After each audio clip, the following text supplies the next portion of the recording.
Hey guys, today we're going to be trying to figure out if a system of linear equations can have no solution or infinitely many solutions. Let's take a look at exploration 1. You invest $450 for equipment to make skateboards. The material for each skateboard costs $20. You sell each skateboard for $20. So we're going to write the cost and revenue equations and then complete the table for our cost and a revenue equation. So revenue, that's just another name for profit or the amount of money that you made. So first, let's look at the cost. I'm going to represent the cost with the C. So you have to invest $450 for the equipment, and then the materials for each skateboard cost $20. How would you write that as an equation? The cost equation would be 20x plus 450. So if each skateboard costs $20, x is going to represent the number of skateboards. So you have $20 per skateboard plus the $450 that you had to initially invest. Now let's take a look at the revenue equation. Revenue, remember, is how much money you're going to make or like a profit. So you're going to sell the skateboards for $20 each. So your revenue would be $20 for each skateboard. Again, X is going to have the same meaning in this equation. It's still going to be the number of skateboards. Now let's go ahead and fill out the table for our cost. So up here you have the number of skateboards.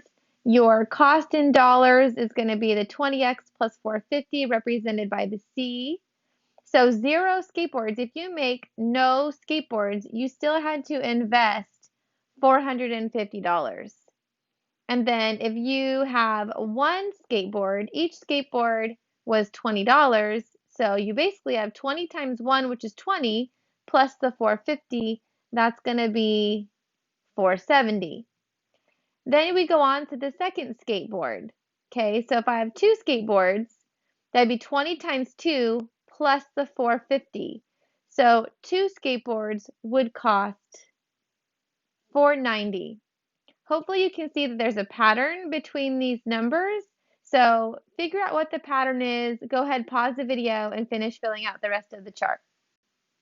For the cost in dollars, each one of these numbers is going up by 20 each time. It's going up by 20 because 20 is the constant rate of change or slope in the equation. So starting at 450, which is our y-intercept, and also the original amount you invested, we can just add 20 each time to get the pattern for how much it's going to cost for each number of these skateboards. Now let's take a look at the revenue equation. So for the revenue, you're going to sell them for $20 per skateboard. So if you don't sell any skateboards, you're not going to make any money. So you'd have a 0 there. 1 skateboard would cost $20, 2 skateboards, 40, 3 skateboards, 60, and I bet you can guess we're just going to be adding 20 each time. So go ahead and pause the video and fill out the rest of the chart. Next, we want to figure out if our company is going to break even. So breaking even means that you make back all of the money that you originally invested, so you are not in debt.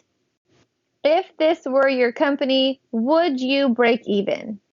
For this situation, you will never break even. And you'll never break even because the cost and the revenue are increasing at the same rate and have different initial values. So the cost has a y-intercept of 450 and a slope of 20, and the revenue starts at 0 with a slope of 20. So because their slopes or their constant rate of change are the same, these lines are parallel, so they will never intersect. For you to earn back the money that you invested, you would have to sell them for more money than it costs for you to make them. So depending upon how fast you wanted to earn your money back, you would want to increase this number. Let's take a look at another example. The perimeter of the trapezoid piece of land is 48 kilometers. The perimeter of the rectangular piece of land is 144 kilometers.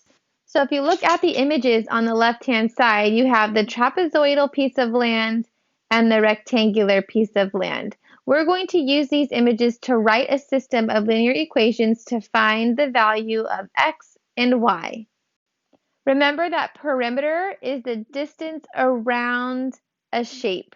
So what we're going to do to find the perimeter of the trapezoid is add up all of the sides together. You'll notice that we have some like terms. So 2x and 4x, that's going to give us 6x. And then 6y plus 6y, that's going to give me 12y. And the perimeter of the trapezoidal piece of land is 48 kilometers. So we're going to set this equal to 48. We're going to do something similar for the rectangular piece of land. So if we look at the sides of the rectangular, this one over here is not labeled, but because it's a rectangle, we know that this side is going to have the same measure as this side. So we have 9x and 9x. That's going to give me 18x. And then for my y's, we have 18y plus 18y. That's going to give me 36y. And the perimeter of the rectangular piece was equal to 144 kilometers. So now we have two equations to represent our system. We have the 6x plus 12y equals 48 to represent the trapezoid, and the 18x plus 36y equals 144 to represent the rectangle. So now we're going to graph this system in the coordinate plane on the right-hand side. And in order to do that, we could put them into slope-intercept form or graph them using x and y intercepts. To review both strategies, let's first start with the trapezoidal piece of land. I'm going to go ahead and put this one in slope-intercept form. So we have 6x plus 12y equals 48. We want to solve for y. So you're going to end up subtracting the 6x from each side. That will give you 12y is equal to negative 6x plus 48. Then you're going to divide everything by 12 and simplify. So you have y is equal to negative 1/2 x plus 4. Let's go ahead and graph this equation on the coordinate plane. So my y-intercept is at 4. We're going to go ahead and put a dot there. And then my slope is negative 1/2. What direction would you move for a slope of negative 1/2? You would want to go down 1, right 2, down 1, right 2, down 1, right 2, and continue this pattern. For the rectangular piece of land, I'm going to review how to graph using x and y intercepts. So if my equation is 18x plus 36y is equal to 144, if I want to solve for x, I'm going to make this one equal 0. So that would give me 18x is equal to 144 because this will zero out, and then you want to work out 144 divided by 18, which will give me an answer of x is equal to 8. So on the x-axis, I'm going to have a point at x equals 8. We're going to do the same thing for the y value, so we're going to make x equal 0 and solve for y to get my y-intercept. So 36y is equal to 144. And then when you divide 144 by 36, you get y is equal to 4. Now, if you notice, I can plot these on my coordinate plane. My y-intercept is going to be here at 4, and then my x-intercept is going to be at 8, and you'll notice that this is the exact same line as I had for my trapezoidal piece of land. So when the lines are the exact same, that means that you're going to have infinite solutions. Now let's take a look at part C. What happens to the solution when the perimeter of the trapezoidal piece of land is 96 kilometers? So what I'm going to do is take my original equation, and instead of it being equal to 48, now it's going to be equal to 96. Let's go ahead and solve this one in slope-intercept form and see what happens. So we're still going to subtract the 6x from each side. That will leave me with 12y is equal to negative 6x plus 96.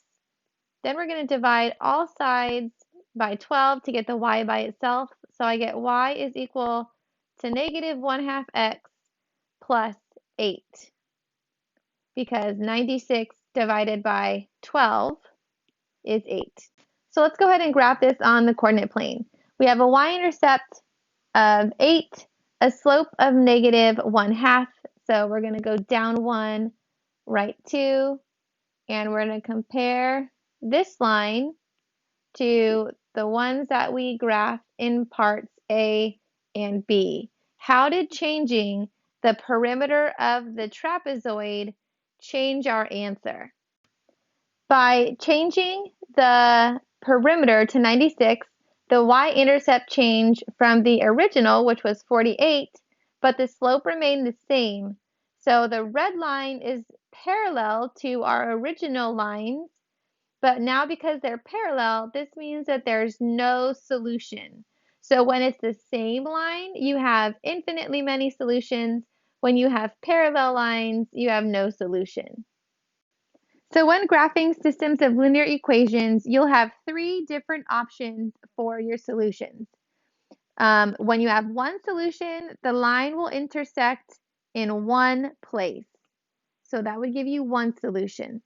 No solution means that the lines are parallel. And then infinitely many solutions means that the lines are the exact same line. Next, we're going to solve these problems both graphically and algebraically, just so we can review what to look for, especially algebraically, because we haven't really done any of those yet. So let's first solve this one algebraically. You have 2x plus 1 is equal to the 2x minus 5. So all I'm going to do is use some substitution here because they're both equal to y, so I can set them equal to each other. So I can subtract the 2x from each side, and in doing that, we are left with 1 is equal to negative 5. 1 is never going to equal negative 5, so that will tell you that this will be no solution. Graphically, these lines should be parallel. So if we graph this first one, 2x plus 1, you have a y-intercept of 1. Your slope is 2, so you can go up to right 1 or down to left 1. Continue that pattern and draw your line. And then for the second one, you have 2x minus 5, so your y-intercept is negative 5. The slope is going to be the same, so up to right 1, draw your line. And you'll see that the lines are parallel, meaning no solution, which supports your algebraic answer of 1 never being equal to negative 5. Now let's take a look at the second problem.